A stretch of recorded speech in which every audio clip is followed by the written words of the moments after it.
This is part two of a five-part series, Curtis and David Roosevelt growing up as Roosevelt grandchildren. David and Curtis with Grandmere. Curtis and David Roosevelt and their experiences they had growing up as grandchildren of Eleanor Roosevelt would be quite different. For Curtis and David, as well as many of the other grandchildren of Eleanor Roosevelt, or Grandmere as they called her, she would be the most important person in their life.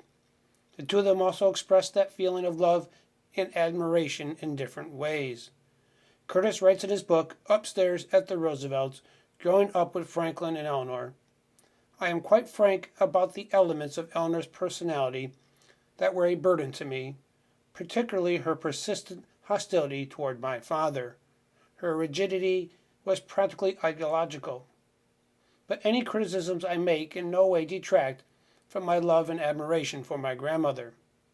She was undoubtedly the most significant person shaping my life. For David Roosevelt, who was 12 years younger than his cousin Curtis, has his own memories of his grandmother. David was only 3 years old when Eleanor Roosevelt leaves the White House in 1945 after FDR's death and was no longer the First Lady. He also had not lived with his grandparents at the White House as Curtis had done, so of course the viewpoint will be different. David states in his book, Grandmere, A Personal History of Eleanor Roosevelt, Grandmere was always attentive and warm, no matter the visitor, and always seemed to have time for us. I was aware that Grandmere was an important person, but to me she was just Grandmere.